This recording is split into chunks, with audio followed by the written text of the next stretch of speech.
publicou um post em que ele apresentava o presidente Lula com uma bandana do Hamas, com uma suástica e com uma expressão demoníaca. Pouco depois ele apagou o post.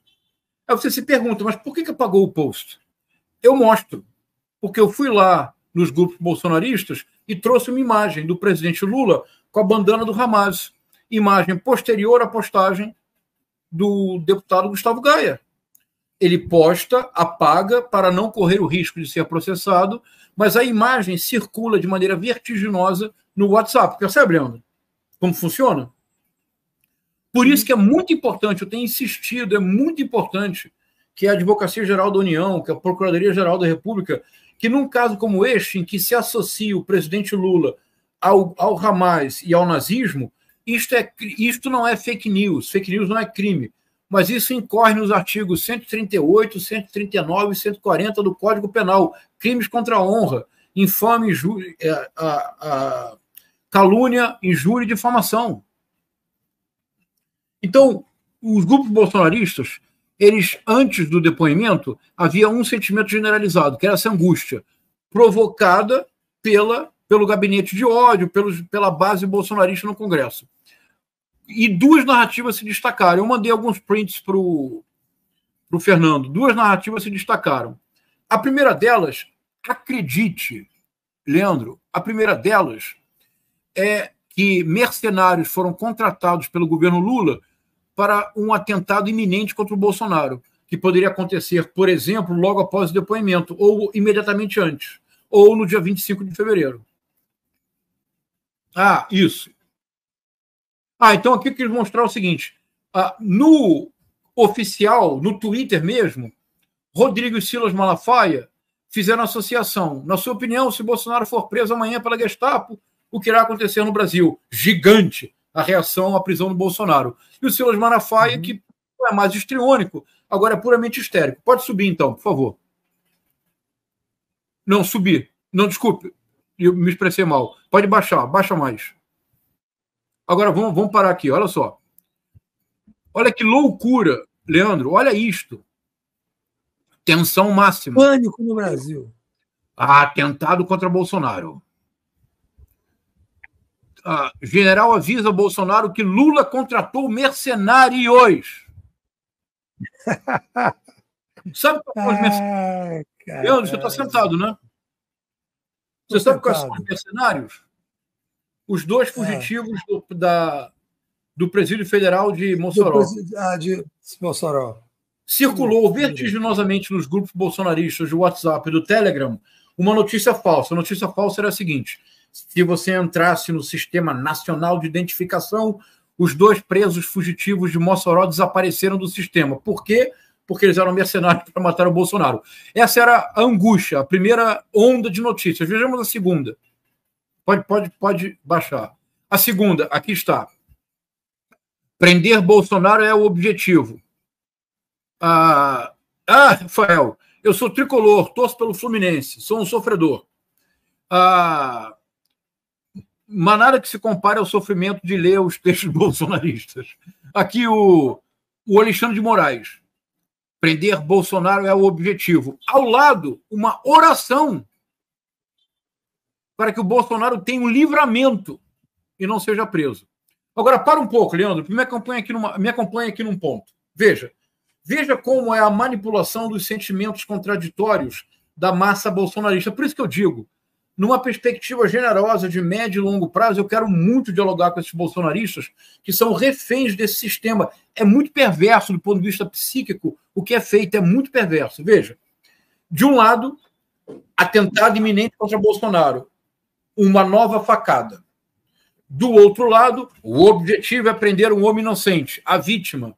Portanto, a junção política e religião, uma oração para um livramento religioso de um político. Agora, o Bolsonaro vai para o depoimento, mantém-se calado e sai e não é preso. Então, o que se fazer com essa angústia?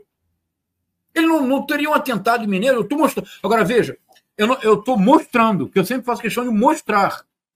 Não haveria um atentado iminente, mercenários não foram contratados, prendê-lo não era o objetivo, não era preciso uma oração de livramento da angústia infundada, da angústia provocada. Vamos passar agora para a celebração infundada. Pode baixar. Para desespero da esquerda, Bolsonaro ficou em silêncio na Polícia Federal. Bolsonaro usou direito e protesto confirmado. Não falou, ficou em silêncio, não falou. Protesto confirmado em São Paulo. Agora, Leandro, veja, eles não disseram que não era protesto, que era apenas uma defesa. Engraçado. Eles usam muito, João, para desespero da esquerda. É isso, né? Eles usam muito para desespero da esquerda. Bolsonaro, para desespero deles, né? Não da esquerda. Mas agora passaram por uma celebração, é o que eu estou chamando de celebração infundada. Agora pode subir, né? Vamos para o próximo, que aí acaba. Não, peraí, pode baixar. Baixa, por favor. Aí termina. Não, aí termina, desculpa, aí termina. Então você vai da angústia provocada, que é levada a um máximo de tensão. Veja, olha o que está escrito ali, Leandro. Lula contrata mercenários. Quais são? Os 2 fugitivos de Mossoró. E veja como funciona do ponto de vista discursivo. Parte-se de uma realidade objetiva, a fuga de 2 presos de Mossoró, e constrói-se um castelo de areia a partir disso. E depois a celebração infundada. Por quê? Por que Bolsonaro ficou em silêncio? Porque ele tem medo? Não. Porque ele joga xadrez 4D, que é a expressão que eles mais gostam de utilizar. E por que ele ficou em silêncio? Jogada de mestre para não ser preso e, portanto, assegurar a manifestação. Manifestação esta que provará a sua inocência. E aí a lógica é uma lógica absolutamente delirante, porque funciona assim. Número de espectadores numa live é igual à vitória necessária nas urnas. Número de manifestantes nas ruas é igual à prova necessária da inocência. E o delírio somente cresce. A minha preocupação, Leandro, é que esse excesso de frustrações acumuladas pode explodir. Se explodir, nós devemos estar preparados. É muito impressionante, não é, Leandro?